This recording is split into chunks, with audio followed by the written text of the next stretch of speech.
Suicide Squad is structurally unsound, a film held together by a broken skeleton. Intelligence agent Amanda Waller has put together a team of criminals. Her plan is to activate them should a Superman-level threat arise, which is strange because nearly all of them do not possess extraordinary powers. They have guns and baseball bats. The only two members with real powers are Enchantress, who is completely out of Waller's control, and Diablo, who often refuses to use said powers. Also, considering Diablo, even at his strongest, could only go toe-to-toe with a super monster for about a minute, there is really nobody on the team that even comes close to meeting the criteria Waller laid out for Task Force X and why it needs to exist. That being said, I can actually believe that a government has woefully overestimated their own strength in the face of a foreign enemy. Frankly, that seems historically accurate, even if it was absolutely not the intention of the film. Narrative contrivances happen or else the movie would not, so fine, whatever. The premise is built on shaky ground, but that is actually not what I mean when I say that Suicide Squad is structurally unsound. No, plot nitpicking aside, Suicide Squad does not work because its very bones are not strong enough. The editing, the pacing, the tone, everything that makes an engaging action film does not exist in this film. So that's it? What, we some kind of Suicide Squad? The three-act structure is a screenwriting model for dividing the narrative into three distinct parts. It has its roots in theater, even ancient theater, but its use in film has evolved the concept only slightly. Suicide Squad actually does utilize this structure, albeit poorly, but as an example, I'll use a completely unrelated film that adheres to the structure and used it well. Raiders of the Lost Ark.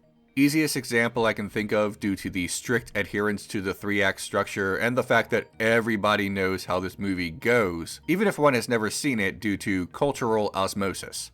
Now, is it fair to compare a timeless action-adventure classic to a poorly edited critical disaster with a 26% on Rotten Tomatoes? I don't know, but it's best to explain how something can go right if you want to explain how something can go terribly, terribly wrong. Act 1 is the setup, a series of expository scenes that reveal information about our protagonist and his or her relationship with other characters. In Raiders, Indiana Jones is revealed, and the scenes in the Cave of the Idol and the classroom explain who he is, what he does, and why he does it. His relationship with Belloc, the principal antagonist, is also established. In the first act, an inciting incident occurs. The protagonist learns something important, or something happens to the protagonist or someone in his or her life. This inciting incident, or catalyst, either forces the protagonist to do something or gives the protagonist a choice to pursue something. In Raiders, government agents inform Jones that German forces are searching for Abner Ravenwood. Jones deduces that if the Nazis are in need of Ravenwood's expertise, they must be searching for the Ark of the Covenant. The pursuit of something is Act 2, the confrontation. A variety of different things can happen here, and for obvious reasons, this is usually, but not always, the longest act. In Raiders, Jones meeting up with Salah in Egypt, everything related to the Staff of Ra, and digging for the Well of Souls is in Act 2. During this act in the screenplay, something awful happens and the protagonist is at his or her lowest, but then resolves to defeat the villain or capture the item or fix the problem or something. In Raiders, the bad thing that happens is that Jones and Marion Ravenwood are trapped and must escape to stop the Nazis from using the power of the Ark. The third act in the film has the climax and the epilogue. In Raiders, the climax is the revelation of what is inside the Ark, and the epilogue or falling action is the government agents informing Jones that the Ark has been recovered and will be studied by top men. It's significantly more complicated than that and can have many variables, but those are the basics. Now, before someone flips over a table and says, "Fight the Hollywood system, I want a 5-act movie," I know, not every movie needs to strictly adhere to such a structure to the letter to be good, but two things about that. One, even movies with unorthodox structure have some basis in this ancient storytelling method, even if the screenwriter does not even realize it. And two, yeah, not every movie does or even should follow the formula exactly, but when creating a polished Hollywood product, in this case a big budget action film, it is wise to stand on the shoulders of giants and craft a film at least loosely based on how a good story classically has worked. David Ayer wrote and directed Suicide Squad. He has written 10 movies, directed 6, he has one more on the way, and all of them are about police officers or soldiers. All of them, every last one. Even Suicide Squad, albeit to a smaller degree. He is not some avant-garde David Lynch or Nicholas Winding Refn style filmmaker, and even they sometimes follow said structure. Movies like these require some version of this model, this formula, and it is completely botched in Suicide Squad. I've seen the theatrical version and the extended edition, but for the purposes of all of this, I'll use the time indexes on the latter. Act 1 obviously begins immediately. The inciting incident, a disaster in Midway City, occurs 37 minutes in. Act 2 begins 50 minutes into the film when Task Force X flies to Midway City. Act 3 begins at 1 hour and 40 minutes when, after our team has reached its lowest point, decides to confront the antagonist. It's a 2 hour and 14 minute film, counting the credits, and you can make the argument that Act 3 begins earlier, and that's fine, but the structure is more art than science, more guideline than law. Act 1 has a lot of problems, most of which are pacing. That's where the structure of a film helps, pacing. For the first 3 minutes of the film, we are introduced to the 2 characters on Task Force X who get the most screen time and backstory, Deadshot and Harley Quinn. Okay, that's enough, right? The rest of the plot and exposition will unspool naturally over the course of the film, right? Wrong, because then we spend another 17 minutes introducing supporting characters, including Deadshot and Harley, again, 2 characters we have already met. These introductions are terrible, by the way. I'll save the details of that later. This is just about pacing. Then, a full 20 minutes into the film, after a scene in which Amanda Waller tried to sell her colleagues and the audience on who Task Force X will be and why it exists, she introduces said characters and mission again to the Pentagon. She also introduces Enchantress to the military officers, even though we, the audience, already know who she is, her conflict, her relationship with Colonel Flagg, and her role on the team. This seems like it would be the most redundant scene, not just in film, but in motion pictures this year, that is until the next scene. Because then Waller, Flagg, and Enchantress visit the prison, and we are introduced to these characters again. Each of these sections of the first act, the initial 3 minutes, then the overly long dossier montage scenes, then the Pentagon scene, then the following prison scene, all convey the same thing, rather than providing new information. See, a scene is meant to convey information to the audience. Who are these people? What can they do? We already knew that. Exposition should be over by now, but it just keeps going. Going back to the good example of structure and pacing, the Cave of the Idol scene teaches us who Indiana Jones is, an archaeologist adventurer. The idol is unrelated to the main plot. This scene is just information. It exists to be entertaining, sure, but also explain who he is and what he values. The immediate scene afterwards expounds on that very briefly to tell us he is educated, and then everything after that is about the central conflict of the film. If Raiders of the Lost Ark went by Suicide Squad logic and editing, after the Cave of the Idol, Jones would then go on to another mission to, say, Iraq, to find another identical idol, and then come back to the school to teach a class, and then teach another identical class, and only then have the catalyst, or inciting action. So when critics say Suicide Squad has pacing issues, this is what is meant by that. It is structurally unsound, inefficient in its editing, and redundant. Bear in mind, I don't think that the length of the first act in and of itself is the problem. The Lion King has a long first act before its inciting action even occurs. Ditto for Full Metal Jacket and tons more. The length itself is not the issue, it's what's done within that length. You notice these are criminals? They're psychotic, antisocial freaks. It makes no sense. Hollywood Reporter broke the news that Warner Brothers had dismissed the initial cut of the film and created an entirely different cut with Trailer Park, the company that compiled Suicide Squad's popular trailer. 2 versions of the film, Ayer's more somber cut and the studio's version that looks like a music video were tested as late as May. There may have been some compromises, but it seems like the studio largely won, and that required millions of dollars worth of additional photography. In case anyone is wondering, the home release extended cut is not some unseen original version before Trailer Park got its hands on the film. The extended cut only adds a few minutes to the film, and virtually all of it is superfluous. It does not change the tone or quality of the film in any noticeable way, so some of the blame as it relates to the editing of the first act may go to Trailer Park, but it seems like what they really added was alterations to the tone. We may never know exactly how much for sure, but David Ayer filmed all of these superfluous scenes and introductions. He was still both the director and sole writer of the film. The second act is arguably better paced in the sense that it feels like a second act, but we still flash back multiple times for multiple characters. It's even worse in the extended edition because we see a completely unnecessary flashback about Harley Quinn and the Joker deciding whether or not they should be together, and that's the purpose of the scene, and then we get another separate flashback about the same thing. I think the first one was cut for the theatrical version for good reason. The third act has the least structural problems, but it's also the shortest part of the film. The biggest problem with the second and third acts is that we are introduced to multiple ticking clocks. From a 3-act model screenplay perspective, a ticking clock is exactly what it sounds like.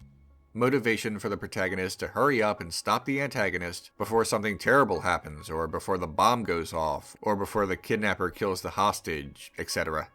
In Raiders, the ticking clock begins when the Nazis capture the Ark of the Covenant and intend on opening it somewhere. Jones needs to escape and stop them before all hell breaks loose.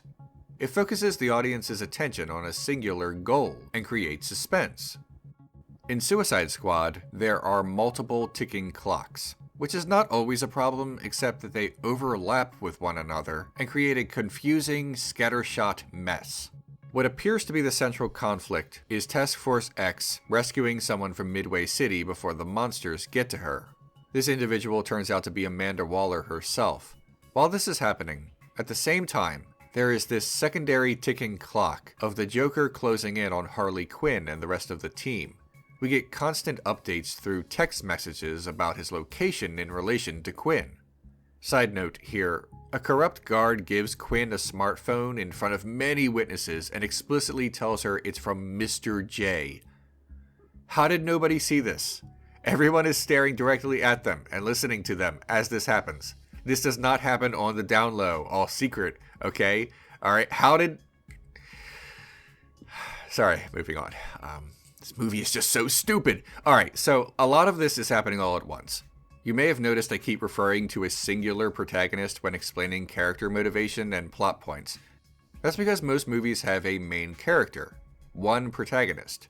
In Suicide Squad, there is no one protagonist. There is no main character. There is no character to which the audience can attach themselves. A viewpoint character. An audience avatar. The character who learns about the world of the film at the same time the audience does so that we can both sympathize with the protagonist and have exposition revealed naturally. Ensemble movies can certainly work if everything around the multiple characters is compelling enough, but I don't think compelling is a word often attributed to Suicide Squad. Deadshot, Harley Quinn, Colonel Flag, and Diablo get more screen time, backstory, and motivation than, say, Captain Boomerang, but that only narrows the field to 4, maybe 5 if one counts Amanda Waller. The Avengers solved this problem by introducing all its principal characters in separate movies prior to the big team-up. X-Men solved this problem by having Wolverine be the audience avatar. It's an ensemble film, but Wolverine learns about the team, its motivations, and its central conflict as the audience does. Suicide Squad clumsily uncovers backstory through a deluge of flashbacks and introduces far too many characters for the audience to care about them. It's taken some work, but I finally have them. The worst of the worst. Let's define tone. The tone of a film. Tone is the mood of a film, both visually and in terms of narrative atmosphere. The tone can be serious, comical, or anything in between. The tone does not necessarily have to be completely consistent throughout, but it should be even enough that the audience can be enveloped in its world. There is an infamous tonal shift in the film Sunshine. The first two acts are a space adventure, and the third act is more akin to a slasher film. This is not just a shift in the tone of the film, but maybe even the genre. That being said, Sunshine is still mostly well-liked to this day because the material is otherwise strong enough to survive such a jarring shift in tone. Plus, at least the shift happens in the third act when things are generally supposed to pick up and feel a bit different. Suicide Squad is not a good enough film to survive its tonal shifts, and unlike Sunshine, said shifts are not confined to one act, neatly divided in the screenplay so that it feels like a natural progression.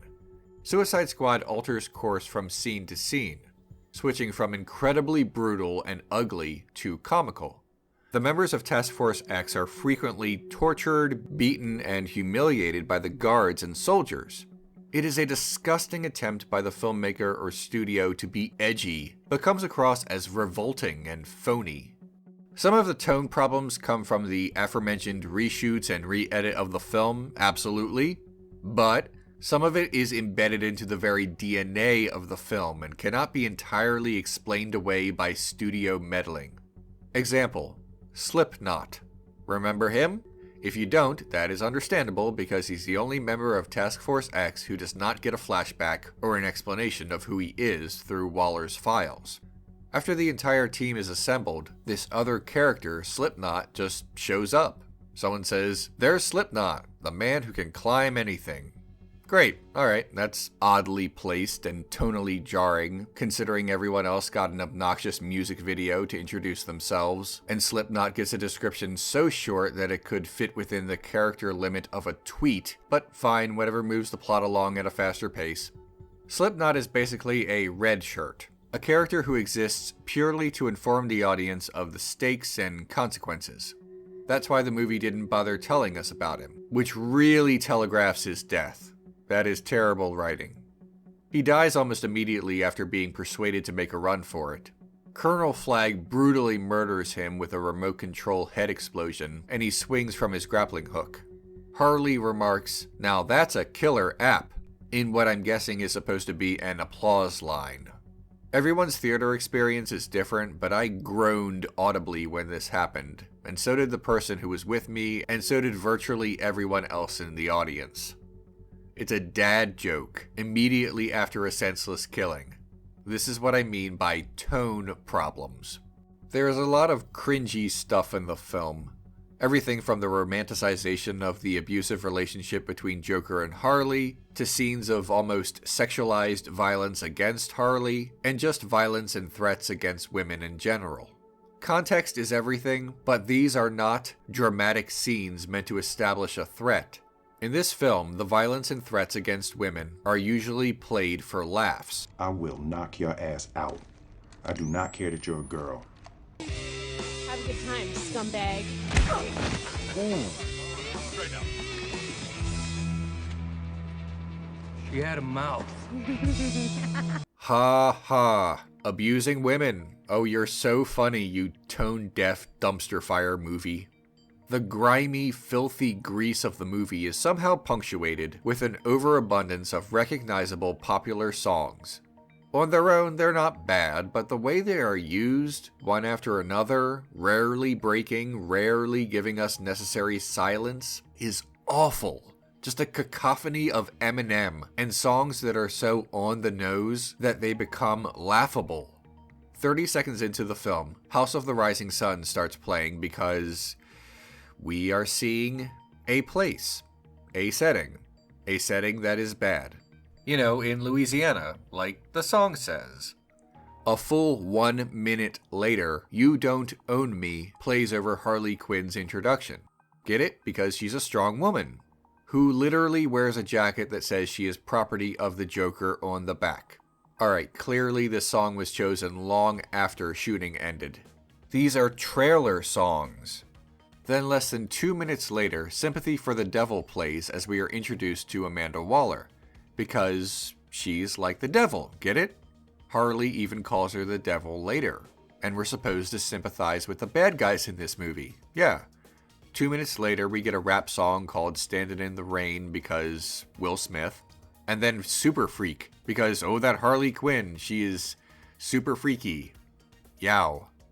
Then Dirty Deeds plays as Captain Boomerang, in fact, performs Dirty Deeds. When we are in the sky, we get the song Spirit in the Sky, and the whole movie is like this. Suicide Squad features the giant death ray of light that shoots into the sky that we have seen over and over again in blockbuster Hollywood movies this decade. Here is an incomplete list of said movies. It is absolutely insane that the same visually identical climax has been recycled this many times in so many movies over such a short period of time. By the time Suicide Squad was in production, someone should have said, hey, let's not do this. By the way, with a few notable exceptions, a giant death ray of light in a movie is a big red flag that the movie is hacky and forgettable. So let me guess. We're going to the swirling ring of trash in the sky. You know, because why wouldn't we? The aesthetic, the tone, the mood, it's the living, tangible embodiment of the attitude of teenage rebellion, and at the same time, a soulless, heartless corporation that pretends to be edgy cool while exploiting said teenager. It's gross and mean-spirited and happily whiplashes between hateful and snarky because it mistakenly believes those two should go together because both are dismissive of the mainstream. But there is nothing more mainstream than this faux edgelord film, this PG-13 sarcastic t-shirt, this radio edit of an already bad song. Suicide Squad was edited in a broken blender, but I have a feeling that some holy grail version of this film does not even exist. At least not the way the fans think it does. Trailer Park probably damaged the overall quality of the film, I acknowledge that, but this is an ugly film in every sense of that word, and excising a few of its post-production maladies would have been more like removing tissue long after the disease had spread. Many of the inherent problems with this film are deeply structural, not merely subjectively displeasing, and they go right down to its bones. Hi everyone, if you enjoy my show, please consider clicking on the orange link at the bottom. My Patreon is how all of this happens. Click the circle to subscribe or the image to keep watching.